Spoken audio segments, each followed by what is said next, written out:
¿Qué tal? Oigan, ¿se han puesto a pensar qué es lo que hace que una promesa, una simple promesa, de repente se vuelva pues algo que la ley te puede exigir? Hoy justo vamos a hablar de esos hilos como invisibles, las obligaciones legales que nos unen a los demás todos los días y que a veces ni cuenta nos damos.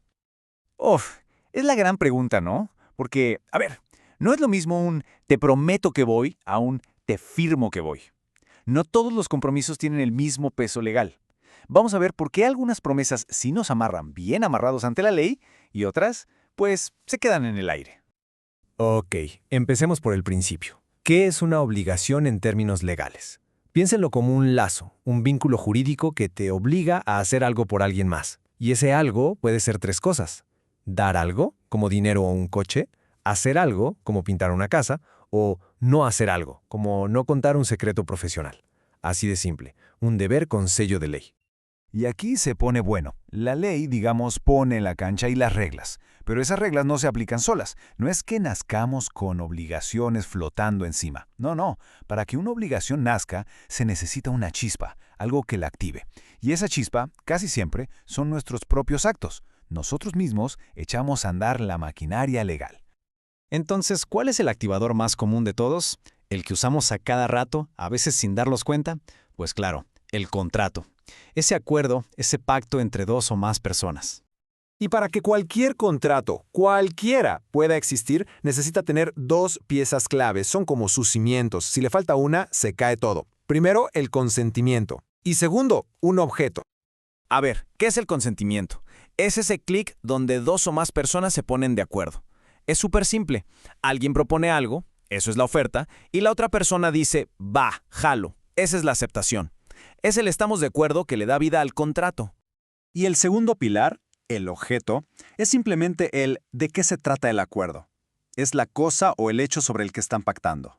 Puede ser una cosa física como te vendo mi coche, o puede ser una acción como me comprometo a arreglar tu computadora, o incluso, como vimos, una omisión.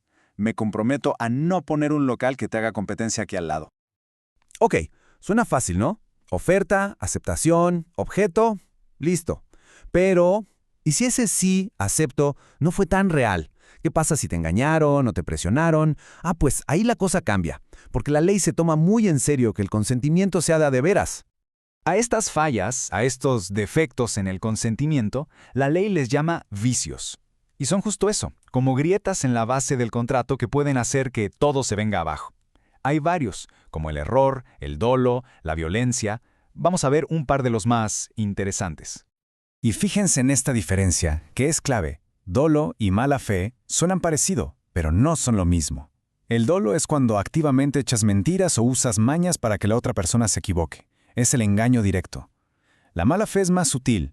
Es cuando te das cuenta de que el otro está en un error y te haces de la vista gorda, te quedas callado para sacar ventaja. Uno es una acción, el otro es una omisión.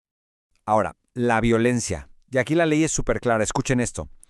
Hay violencia cuando se emplea fuerza física o amenazas que importen peligro de perder la vida, la honra, la libertad, la salud o una parte considerable de los bienes.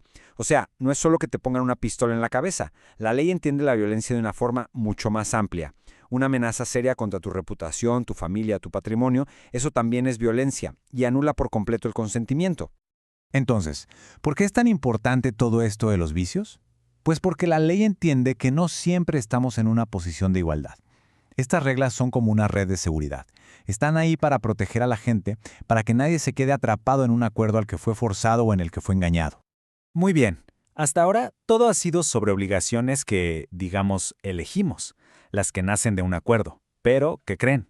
También hay obligaciones que nos caen encima sin que hayamos firmado nada. A veces, la ley nos impone un deber por otras razones.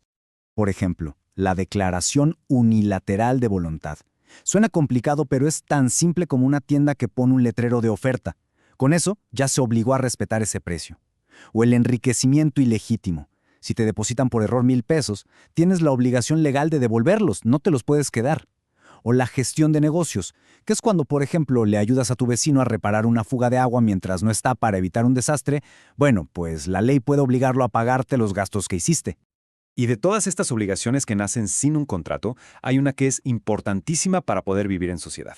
es la que surge cuando le causamos un daño a alguien más, y a esto se le conoce como responsabilidad civil.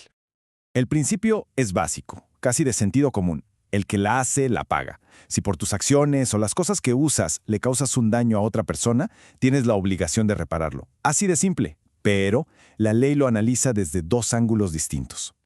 Y aquí están esos dos ángulos. Por un lado, tenemos la responsabilidad objetiva, que se basa en el riesgo, y por otro, la responsabilidad subjetiva, que se basa en la culpa.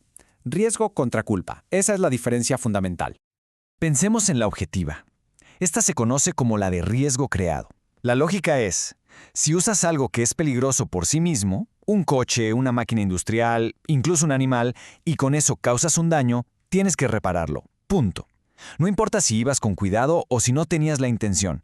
El simple hecho de usar esa cosa peligrosa y causar el daño te hace responsable. Ahora, la subjetiva es diferente. Aquí sí se necesita un ingrediente extra, la culpa. No es suficiente con que haya un daño. Para que alguien sea responsable, se tiene que probar que actuó mal, o sea, que tuvo la intención de causar el daño o por lo menos que fue negligente, descuidado, imprudente. Aquí sí importa el cómo actuó la persona. Bueno, ya vimos de todo un poco, ¿no? Desde acuerdos voluntarios hasta accidentes. Entonces, después de todo este recorrido, ¿qué nos llevamos? ¿Por qué es importante saber todo esto?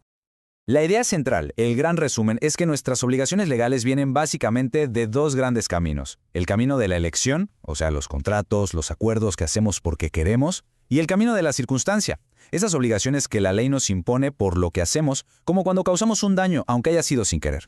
Entonces, para que quede súper claro, los puntos clave a recordar son estos. 1.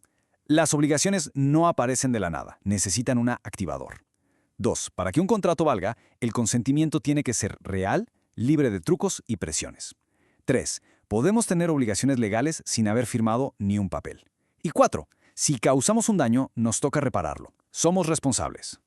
Y con esto me despido, pero les dejo una pregunta para pensar. ¿En cuántas de estas obligaciones invisibles han participado hoy? Desde que compraron el café, se subieron al coche o hicieron una promesa. Esos hilos legales están ahí todo el tiempo, tejiendo la estructura de cómo convivimos. Piénsenlo. Muchísimas gracias por su atención y hasta la próxima.